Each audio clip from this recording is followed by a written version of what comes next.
오늘 우리에게 주신 하나님의 말씀은 마가복음 14장 27절에서 31절입니다. 고난주의를 맞이한 우리에게 주신 하나님의 말씀입니다. 마가복음 14장 27절에서 31절까지입니다. 예수께서 제자들에게 이르시되 너희가 다 나를 버리리라. 이는 기록된 바 내가 목자를 치리니 양들이 흩어지리라 하였느니라.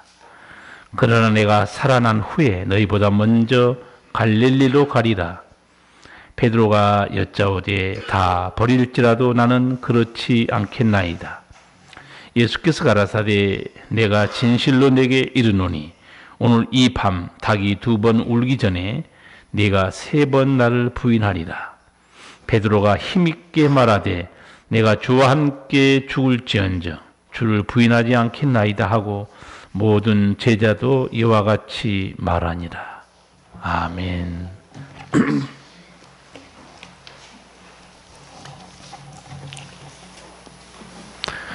세계 어느 나라든 다 종교가 있습니다. 그리고 그들이 믿는 신이 있습니다. 그들이 믿는 신은 영원하다고 믿습니다. 그리고 능력이 무궁하고 전능하다고 믿고 있습니다. 어떤 상황에서도 우리 신은 우리를 구원한다고 믿고 있습니다. 그런데 인간이 만든 종교는 동양이든 서양이든 그 신은 믿는 자들 위해서 고통당하지 않습니다. 믿는 자들 위해 죽지도 않습니다. 믿는 자들 위해 대신 죄의 짐도 지지 않습니다. 고통받는 신, 죽는 신은 구세주가 아닙니다. 한번 생각해 보세요. 고통받고 죽어가는 신을 누가 믿습니까? 아무도 믿을 수 없습니다. 여러분 유교에 대해서 좀 아십니까? 유교는 인간의 도리를 가르치는 종교입니다. 5가지죠. 인, 의, 예, 지, 신. 사람은 어지르게 살아야 되고 의롭게 살아야 되고 그리고 예의가 발라야 되고 지혜로우며 믿을 수 있는 사람이 되어야 된다. 윤리 도덕의 종교죠. 여기는 죄사함의 은총이 없습니다. 영생하는 진리도 없습니다. 우리가 전도에 보면 많은 사람들이 절에 다녀요 이렇게 말합니다. 절에 다니는 사람들이 불교를 제대로 알까요? 전도 받기 싫어서 그냥 그렇게 내뱉은 것 같아요. 절에 다녀요. 불교를 창시한 석가모니를 부처 이렇게 말합니다. 부처는 사람 이름이 아니에요. 부처 뜻은 뭔가 깨우친 사람 그런 뜻입니다. 자기 이름은 따로 있죠. 석가모니 우리 발음으로 하면 고타마 시타르타 원래 이름이 있어요. 왜 그러면 석가모니를 깨우친 사람이라고 그렇게 불렀을까요? 뭘 깨우쳤는가? 왜 인간에게 고통이 있느냐? 이 고통의 원인은 뭐냐? 이 고통을 해결하는 길이 뭐냐? 어떻게 하면 고통에서 벗어날 수 있을까? 이게 중요한 진리가 있어요. 그러나 깨우친 사람이 가르친 부처의 진리에는 영생하는 진리가 없습니다. 죄사함의 은총의 진리도 없습니다. 불교는 고통을 말하고 있지만 이 고통과 죽음이 죄에서 왔다는 사실을 모릅니다. 앞서 말씀드린 대로 자기들이 믿는 신은요 절대 죽지 않고 고통도 당하지 않고 전능하다고 믿고 있어요. 그러나 하나님이신 예수님은 우리를 위해 고통을 받았습니다. 하나님이신 예수님은 죽으셨어요. 죽은 자가 구원할 수 있을까요? 왜 예수님은 하나님이신데 아무 능력이 없는 우리처럼 십자가에 허망하게 죽었을까요? 우리가 알지 못하는 영적인 진리가 있습니다. 피 흘림이 없이는 죄 사함이 없느니라. 하나님이 세우신 법칙이에요. 그래서 예수님의 십자가의 고통과 죽음에는 생명을 살리는 죄 사함의 은총이 있습니다. 하나님께서 예수님으로 하여금 십자가를 지게 하신 거예요. 하나님이신 예수님이 허무하게 십자가에 돌아가시다니. 그 십자가의 죽음에 너무너무 귀한 진리, 구원의 진리, 속죄의 은총이 이사야 53장에 예언되어 있습니다. 제가 53장 5절 이하의 몇 절을 읽어드릴게요. 그가 찔림은 우리의 허물을 인하며 그가 상함은 우리의 죄악을 인함이라. 그가 징계를 받음으로 우리가 평화를 누리고 그가 채찍에 맞음으로 우리가 나음을 입었도다. 우리는 다 양 같아서 그릇 행하여 각기 제 길로 갔거늘 여호와께서는 우리 무리의 죄악을 그에게 담당시키셨도다. 하나님께서 우리 모든 죄를 예수님께 담당시킨 거예요. 이 사실은 인간은 모릅니다. 하나님만 알고 있어요.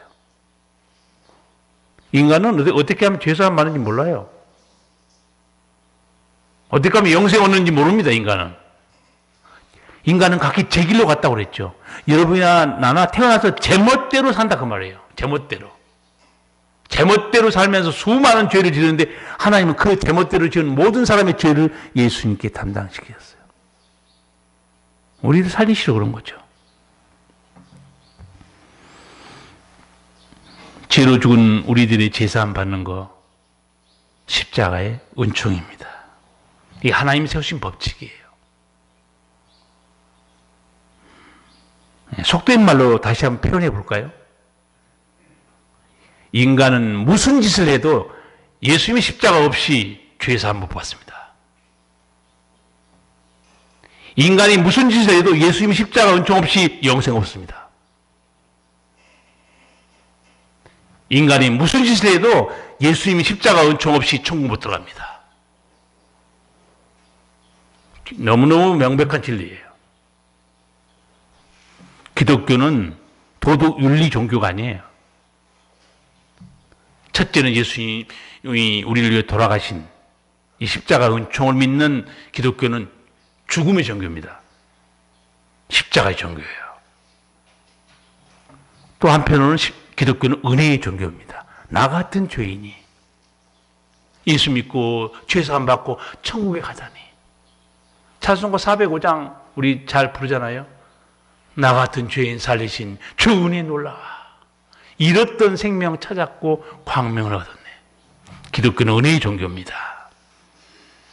십자가는 기독교의 하나의 상징이죠. 그래서 기독교는 십자가의 종교고 죽음의 종교로 말하지만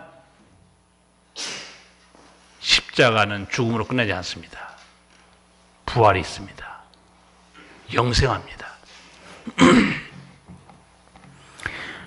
고난주일을 맞이해서 우리에게 주신 이 하나님 말씀 보면 하나님이신 예수님께서 고통당하는 내용이 나옵니다. 예수님은 제자들과 마지막 밤, 이 세상에서 마지막 밤을 제자들과 함께 성만찬하면서 보내셨어요. 여러분이 마태복음, 마가복음, 요한복음 읽어보시면 예수님의 설교 그 가르침이 굉장히 많이 나오죠. 그거 다 언제 하신 내용인 줄 아세요? 사실은 십자가에 지기 전날 성만찬은 하시면서 하신 말씀 대부분입니다. 아마 여러분 눈치 못 챌 수 있을 거예요. 아, 이것도 마지막 밤에 하신 말씀이구나. 포도나무 피우 서로 사랑해라. 모든 진리의 비밀들, 예수님이 하신 설교 대부분이 이 마지막 밤에 성만찬 하시면서 하신 설교예요. 오늘 이 말씀을 보면 성만찬 하시면서 예수님이 500년 전에, 예수님 오시기 500년 전에 스가랴 선지자가 했던 그 예언을 제자들에게 풀어줍니다. 그게 나한테 대한 예언이야. 앞으로 내일부터 그런 일이 벌어진다. 미리 알려준 거예요. 우리 27절을 같이 한번 읽겠습니다. 예수께서 제자들에게 이르시되 너희가 다 나를 버리리라. 이는 기록된 바 내가 목자를 치리니 양들이 흩어지리라 하였느니라. 아멘. 스가랴에 예언돼 있어요. 내가 목자를 치리니 양이 흩어질 것이다. 이게 예수님 오시기 500년 전에 한 예언이에요. 예수님은 아시기 때문에 제자들이 이 예언이 나한테 대한 건데 너희들을 오늘 밤에 내가 고통당하고 끌려가면 너희 다 도망갈 것이다 그래요. 내가 목자를 치리니, 이 치다는 말이 주먹으로 때리는 게 아니에요. 쳐서 죽이는 걸 말합니다. 내가 목자를 치리니, 목자는 예수님이에요. 내가 친다. 내가 누구예요? 하나님입니다. 하나님이 어떻게 사랑하는 아들 예수님을 쳐서 죽게 하냐 이거요. 그렇게 예언돼 있어요. 하나님께서 사랑하는 아들을 치신 겁니다. 그런데 누구 손을 빌려서 그렇게 하나님은 예수님을 치셨는가? 로마 군병들. 가시멜가는 씌웁니다. 피가 얼굴이 흘러내려요. 손과 발에 못이 박힙니다. 나중에는 정말 죽었는가 하기 위해서 창으로 옆구리 찌르죠. 물과 피를 쏟습니다. 이 예수님, 허망하게 죽은 예수님 누구셨는가? 예수님이 살아생전에 하신 말씀을 여러분 기억하기 바랍니다. 빌립이 예수님, 하나님 좀 보여주세요. 그래서 예수님이 뭐라고 그랬는가? 나를 본 자는 아버지를 보았다는 거예요. 예수님이 하나님이에요. 유대인들이 하도 덤벼들고 대드니까 나와 아버지는 하나이니라 그렇게 말씀해요.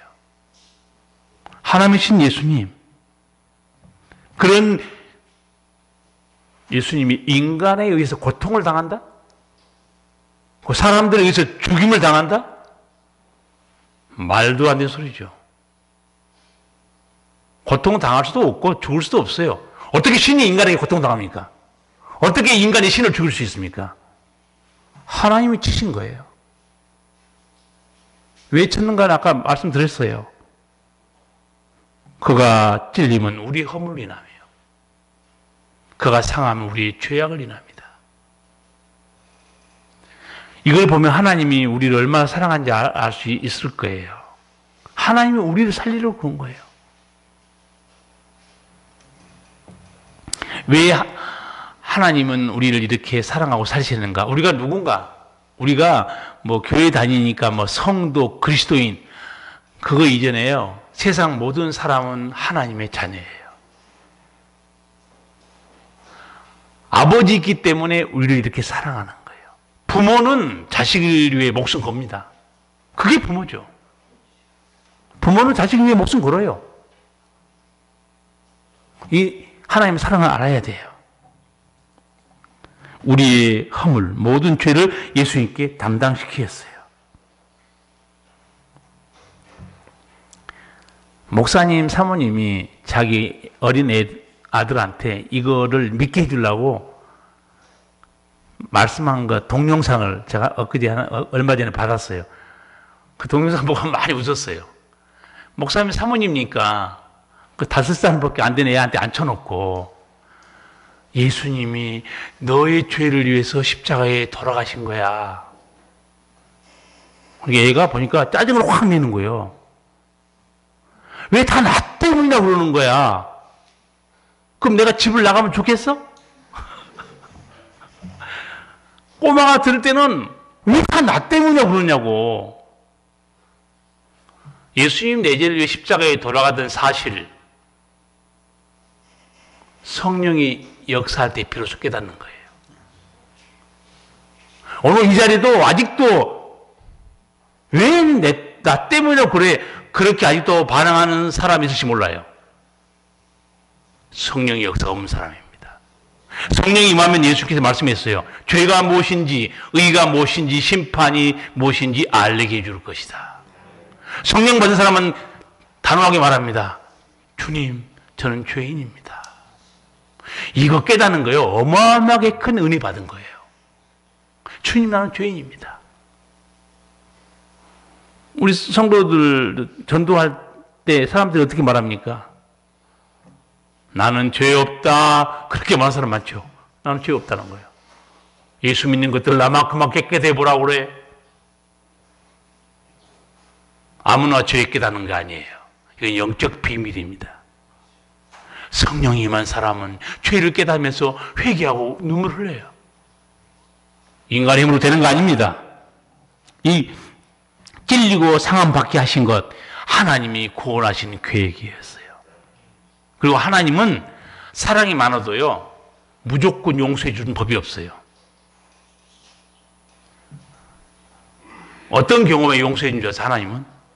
예수님도 70번씩 7번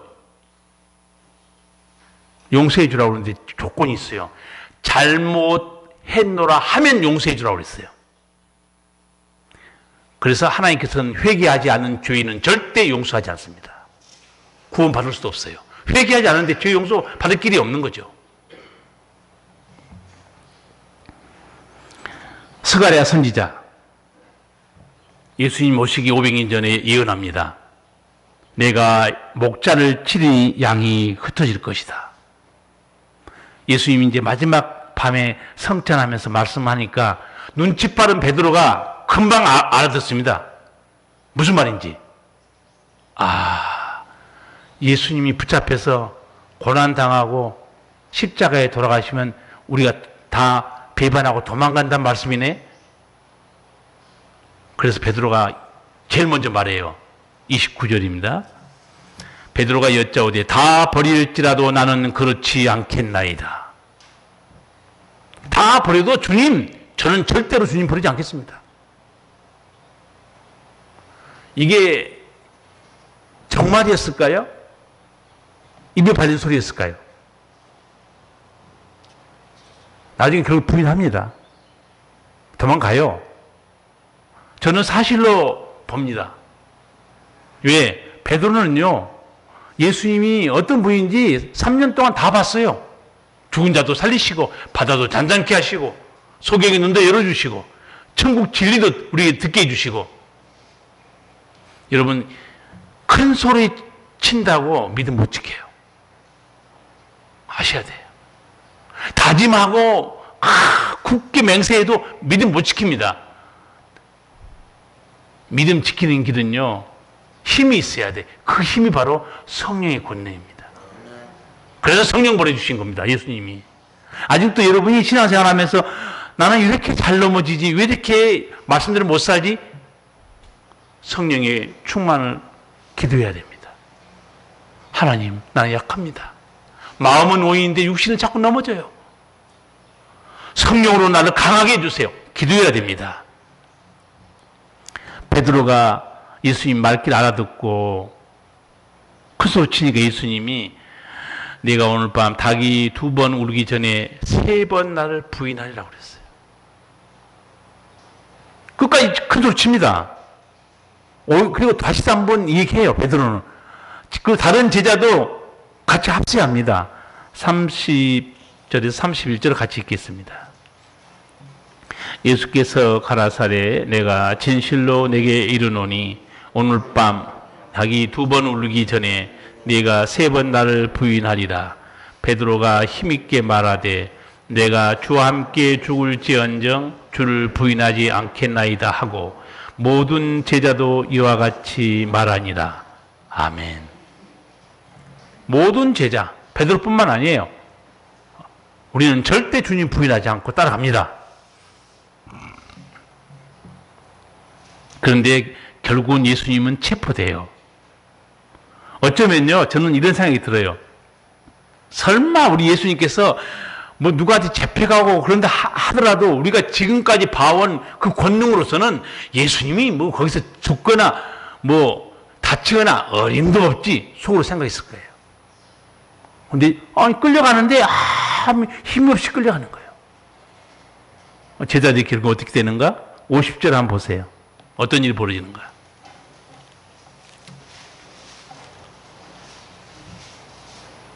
제자들이 다 예수를 버리고 도망하니라. 예수님 말씀대로 다 버리고 도망가요. 예수님 홀로 남습니다.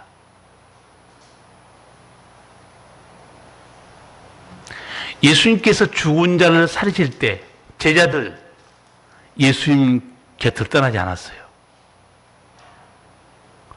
소경의 눈을 열고 벙어리 입을 열어줄 때 제자들은 그 옆에서 자랑스럽게 있었습니다. 우리 주님을 보라 이거예요.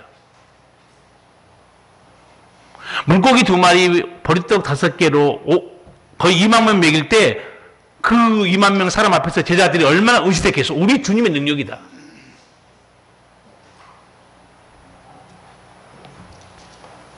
귀신들이 나를 고칠 때도 예수님이 제자들 그 곁에 있었어요. 치유자 예수님, 능력자 대신 예수님, 그 예수님 아무도 안 떠납니다. 그러나 예수님께서 붙잡혀서 끌려가고 아무런 힘을 발휘하지 않으니까 도망가 버려요. 목자가 힘있고 능력 발휘할 때 양들은 도망가지 않았어요. 거기서 자랑스럽게 큰 소리 치고 예수님 제자로서 당당하게 살았어요. 근데 예수님께서 십자가에 제물이 되려고 끌려가는 순간 도망갑니다. 예수님이 붙들려 가는데 왜 예수님이 아무런 권능도 행하지 않았을까요? 그 정도는 여러분 협조가 돼야지. 제물이 되는 순간이에요. 제물은 죽는 겁니다. 제물이 죽는데 무슨 능력을 드러내요? 죽잖아요, 십자가에 가서.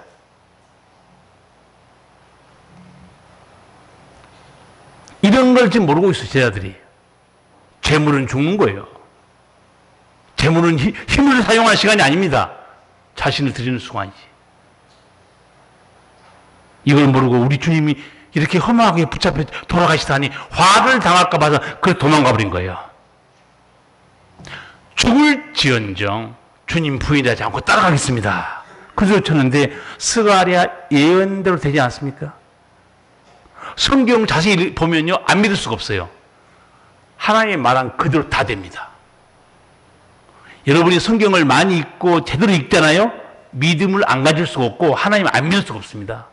그 놀라운 권능과 진리 때문에. 결국은 하나님 말씀하시는 다 됩니다.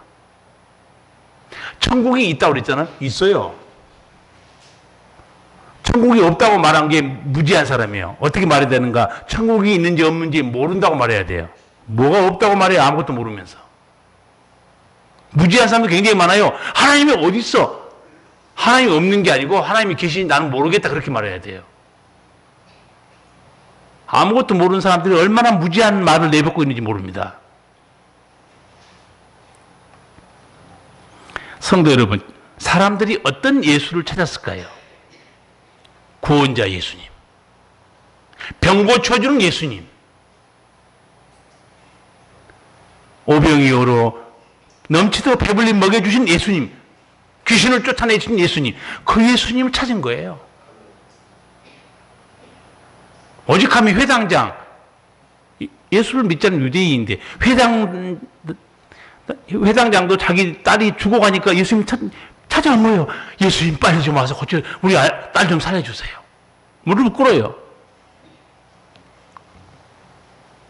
성도 여러분, 예수님이 십자가에 제물로 돌아가시면 권능이 없어질까요? 치유의 능력이 사라질까요? 하나님이신 예수님 존재가 달라질까요? 아닙니다. 제물로 죽기 때문에 잠시 모든 권세와 능력을 내려놓은 것뿐이에요. 누굴 위해서 이런 권세와 능력을 사용하지 않고 내려놨을까요? 우리를 살리시려고.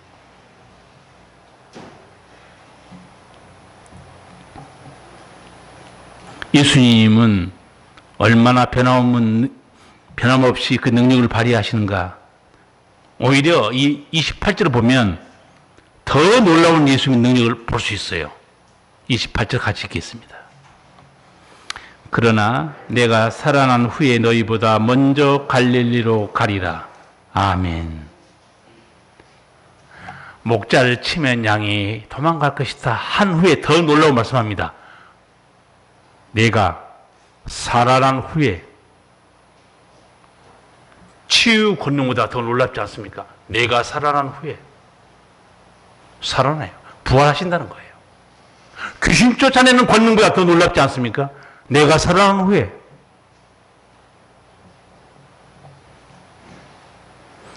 저는 이 말씀이 다른 어떤 권능보다 더 커요. 그리고 유대인들이 예수님에게 집요하게 물었던 질문 중에 하나가 이거였습니다. 예수님 하신 일을 보니까 죽은 자도 살리시고 귀신도 쫓아내요. 소경의 눈도 열어줘요. 쫓아서 집요하게 물어봅니다. 정말 당신이 하늘로서 왔냐? 하나님의 아들이냐?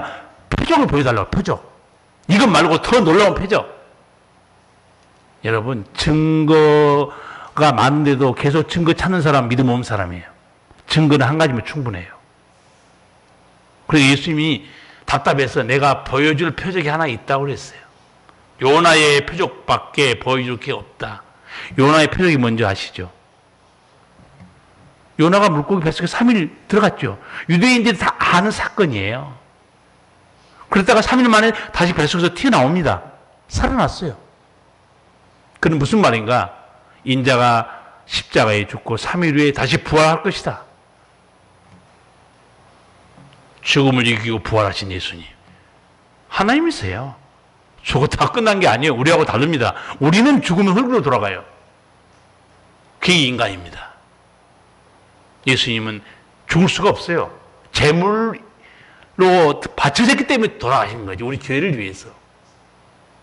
예수님은 사망이 예수님을 붙잡지 못합니다. 왜? 죄가 없기 때문에. 분명히 예수님께서 내가 살아난 후에 그렇게 말씀했는데도 다 도망가 버립니다. 정말 부활하실까? 부활을 본 적이 없는 거예요. 여러분, 부활과 다시 사는 건 다릅니다. 나사로 부활했어요? 다시 살았어요? 헷갈린 사람 있어요? 나사로는 부활한 거 아니에요. 부활하면 그 육체는 다시 죽지 않습니다. 그 나사로 죽었어요? 안 죽었어요? 또 죽었어요. 괜히 2번 죽은 거예요. 그 얼마나 고통스럽겠어요. 죽었는데 또 예수님이 살려놓은 거예요. 또 죽은 거예요. 부활한다는 것은 영원한 생명체입니다. 그래서 인간 역사상 부활은 예수님이 최초의 부활이고 이제 그 부활을 믿는 우리에게 예수님이 준다고 약속했어요. 다음 주일이 이제 부활주일인데 예수님이 요한복음 11장 보면 나는 부활이요 생명이니 나를 믿는 자는 죽어도 살겠고 살아서 나를 믿는 자는 영원히 죽지 아니하리라. 이거를 내가 믿느냐? 예수님이 물어보잖아요. 살아난 후에 그 다음에 이어서 뭐라고 말씀합니까? 너희보다 먼저 갈릴리로 가리라. 이 내용이 대단히 중요합니다. 예수님이 붙잡히니까 다 도망갔죠. 예수님이 도망가고 배신한 제자들을 갈릴리에서 보자 그랬어요. 죽은 자가 어떻게 봅니까? 죽은 자가 부활하니까 볼 수 있는 거죠. 왜 예수님께서는 하필이면 지금 예루살렘에서 돌아가셨거든요. 갈릴리는 굉장히 멉니다. 갈릴리 북쪽 호수가 제자들 고향이니까. 그 뭔데 그 고향에서 보자 그 말이에요. 왜 예수님이 하필이면 그 어부들의 고향에서 만나자고 했을까요? 갈릴리가 어떤 곳입니까? 맨 처음 예수를 만나서 은혜 받은 곳이고 사명을 받은 곳입니다.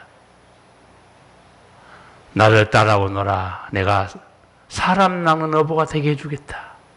그래서 결국 예수님 따라다니면서 사람 낚는 어부, 사도가 됩니다.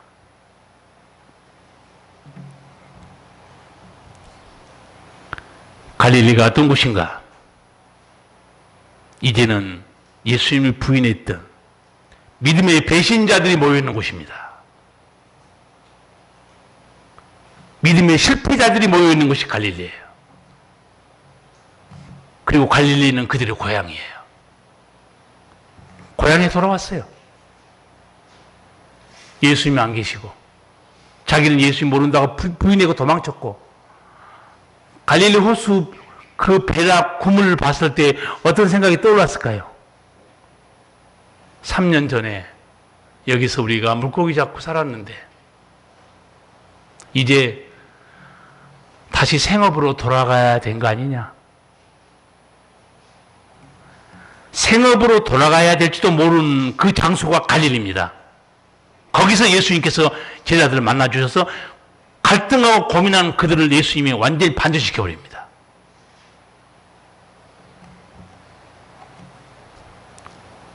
갈릴리에서 예수님이 부활한 다음에 제자 만나죠. 그 중에 내가 주와 함께 죽을지언정 주를 분리하지 않겠나이다. 죽음을 위협을 느꼈던 베드로가 저주하면서까지 부정했죠. 다른 사람에게 안 물어보고 예수님이 베드로를 향해서 딱 질문을 던집니다. 요한복음 21장 15절 이하의 말씀이에요. 예수께서 시몬 베드로에게 이르시되 요한의 아들 시몬아, 네가 이 사람들보다 나를 더 사랑하느냐 하시니 가로되 주여 그러하이다. 내가 주를 사랑하는 줄 주께서 아시나이다. 가라사대 내 어린 양을 먹이라. 얼마나 찔렸을까요? 내가 이 사람들보다 더 나를 사랑하냐? 왜 이 사람들보다 더 이렇게 질문했겠어요? 맨 처음에 베드로가 뭐라고 군속졌어요? 다른 사람은 다 주를 버릴지라도 그렇게 군속졌어요.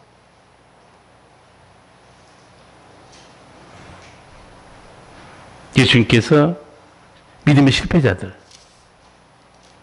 예수님을 부인했던 제자들, 도망친 제자들 찾아와서 품어주십니다. 다시 사명을 줘요.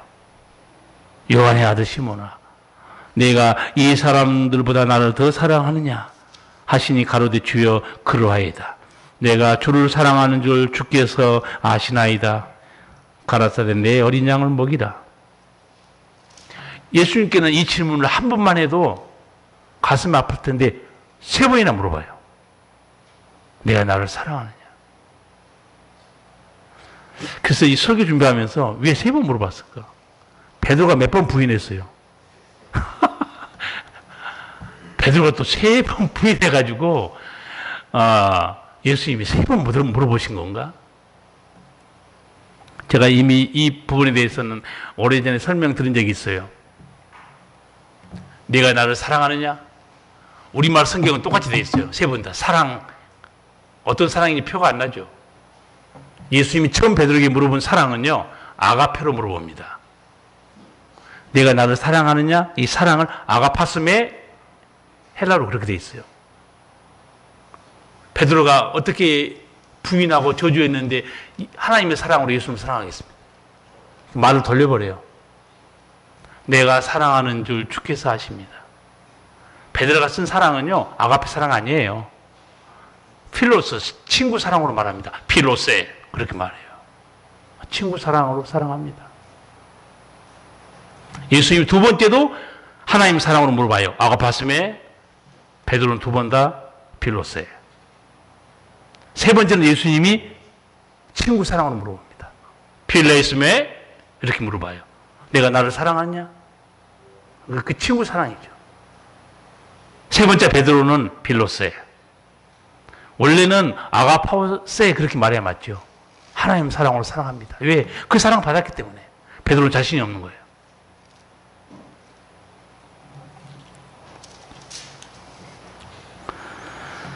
여러분, 베드로에게 품어주고 용서해주면서 사명을 주잖아요. 하나님의 일을 하는데 사명을 주시면서 묻는 건 딱 한 가지였어요. 이제 너 양을 칠 준비가 됐냐? 능력이 있느냐 묻잖아요. 나를 사랑하냐. 하나님의 일을 하는데 최고의 조건은, 영수이는 사랑입니다. 그렇기 때문에 직분 맡은 사람들이 하나님을 사랑하지 않잖아요. 직분 감당도 않고 관심도 없고 해도 골치 아프게 해버립니다. 사랑한 마음이 없는데 억지로 하고 있는 거. 아, 목사님이 하라고 그랬어. 하기 싫은데. 목사님이 임명한 거 아니에요. 하나님이 부르신 거지. 사랑하는 사람은요, 하나님의 사랑을 받고 있는 거예요. 목사 사랑 받은 게 아니에요. 하나님의 사랑을 받아서 일하기 때문에요. 하나님 생각에서 일하기 때문에 사람 눈치 볼 것도 없고 사람에게 상처받을 것도 없는 거예요. 왜? 이 일을 맡기신 분이 하나님 아버지예요. 시험이 잘 안 듭니다. 하나님 사랑 때문에 일하는 사람은. 그런데 별로 사랑도 못 느끼고 사람 눈치는 보이고 안 할 수는 없고, 신앙생활의 가장 자유롭고 평화로운 신앙생활이 뭐냐? 이렇게 내가 신앙생활 잘못하다가는 배당받지, 벌받지, 두려워서 하나님 믿는 거 수준 낮은 율법주의 신앙입니다. 우리는 두려워서 하나님 믿는 게 아니에요. 그 두려움은 십자가에서 예수님이 죄와 사망은 우리 두려움을 다 꺼내놨어요. 우리는 사랑받는 자고 하나님의 은혜로 살고 있고, 그래서 내가 아버지 집에 와서 찬양하는 거, 내가 하나님 사랑해서 오늘도 아버지 집에 올라왔습니다. 그래서 제가 수요예배 때도 여러분에게 좀 그런 말씀 드렸어요. 뭐 몸이 아프거나 또 일이 있어서 못 나온 건 괜찮지만 멀쩡히 시간이 있는데도 예배 시간에 집에 앉아 있다. 그래서 내가 질문했죠. 집에서 앉아서 노는 시간이 말씀을 듣는 시간보다 더 은혜롭습니까? 내가 물어봤어요. 집에서 노는 시간이 복음을 듣는 것보다 더 귀한 시간입니까? 물어봤어요. 신앙생활은 내가 하나님을 사랑해서 하는 거예요. 어쩌면 제가 이런 말을 할 필요도 없어요. 자기 신앙은 자기가 지키는 거예요. 성도 여러분, 집에 있는 시간이 복음을 듣는 것보다, 하나님의 말씀을 듣는 것보다, 경배하는 시간보다 더 소중합니까? 목사의 질문이라고만 생각하지 마세요. 하나님의 질문일 수 있어요. 성도들은 목사같이 설교하니까 다 목사로 생각하고 있는데 천만의 말씀입니다. 저는 대언자입니다. 그래서 제가 우스갯소리로 말해요. 저는 택배기사예요. 택배기사는 뭡니까? 하나님의 말씀 받아서 여러분에게 배달해 주는 사람이에요. 여러분이 그 말씀을 받고 회개하든 결심하든 아니면 무시하든 여러분 책임이에요. 여러분 오늘 말씀 보시면서 내가 하나님의 사랑을 입었으니 나도 사랑으로 주님을 섬겨야 되겠구나. 그런 결심이 있기 바랍니다. 예수님이 버리고 도망갔던 제자들, 예수님 약속대로 갈릴리에서 다 만나주십니다. 다 품어줘요. 그리고 사명을 줍니다. 그 사명이 뭔가? 사도행전 1장 8절이죠. 오직 성령이 너희에게 임하시면 너희가 권능을 받고 예루살렘과 온 유대와 사마리아와 땅끝까지 이르러 내 증인이 될 것이다. 갈릴리에서 물고기 잡고 내 생업에 돌아가려고 생각하지 마라. 온 세상에 죽어 있는 영혼을 너희는 살려야 된다.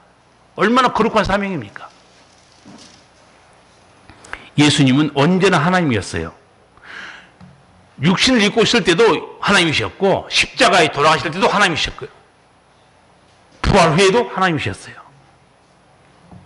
부활하신 예수님, 우리에게 마가복음 16장 보면 이런 권세를 주죠. 믿는 자들에게 이런 표적이 따르리니 너희가 내 이름으로 귀신을 쫓아내고 병든 자에게 손을 얹어 나을 것이다.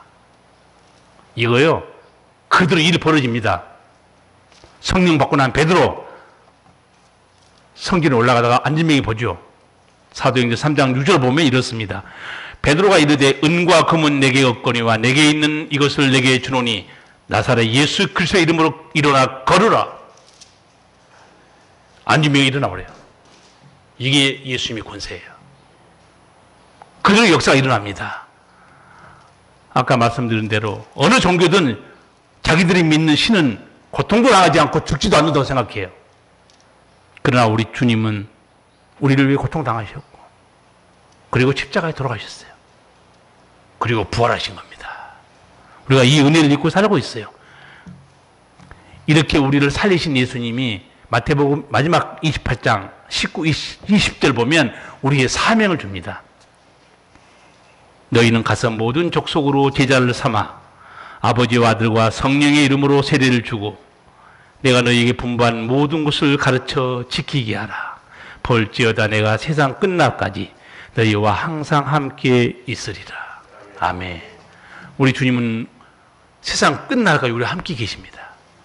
제가 우리를 십자가로 살리신 주님이 준 이 사명, 이 명령을 기억해야 돼요. 모든 사람 제자 삼으라. 그래서 이 생명 살리는 것에 대해서 디모데후서 4장 보면 베드로 사도 바울이 디모데에게 편지하면서 때를 얻든지 못 얻든지 항상 전파하기를 힘쓰라고 그랬죠.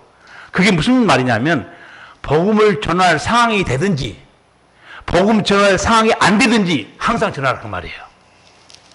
아, 이 분위기상 봐서 이거는 괜찮겠네. 이 분위기는 안 되겠구나. 그렇게 하지 말라는 거예요. 어느 때나 복음을 전하라는 거예요. 듣든지 안 듣든지. 그 여러분이요, 여러분도 전도받고 나온 사람이 있을 거예요. 근데 어떤 일이 벌어진 줄 아세요? 어떤 사람이 집요하게 전도했어요. 듣기 싫다는데도 끝까지. 결국은 이제 그러고 나왔어요. 나와서 뭐라고 그랬냐면, 내가 그렇게 정말 집요하게 끝까지 나에게 복음을 전해서 나 같은 주인이 구원받았다는 거예요. 불신자 얘기 들을 필요 없어요. 됐다니까? 때를 얻든지 못 얻든지. 상황이 좋든지 나쁘든지 전하라. 그리고 나중에 그 분이 오랫동안 전도받고 나와서 예수 믿고 구원받고 나서 너무너무 감사해서 내가 그렇게 끝까지 나에게 복음을 전하지 않았으면 내가 지금 보니까 나는 지옥 갈 수밖에 없었어. 너무 고마워.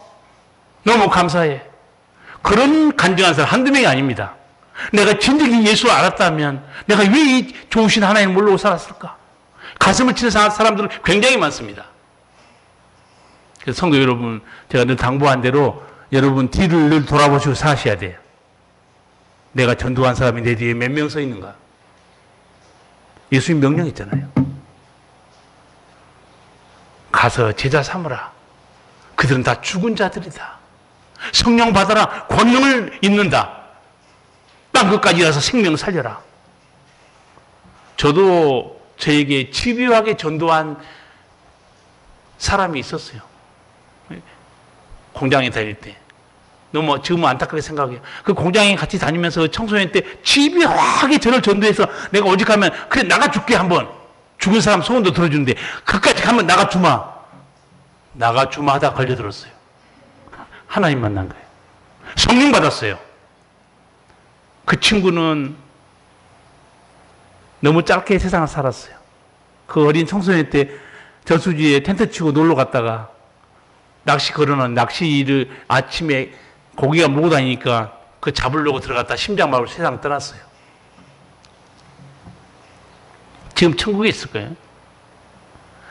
공장에 다녔던 존재감도 없고 배운 것도 없는 오세선이라는 사람에게 복음을 집요하게 전했는데 오세선이 이렇게 목사가 될 줄 어떻게 알았겠어요? 여러분, 한 사람 사도 바울이 세계를 변화시키고 있어요.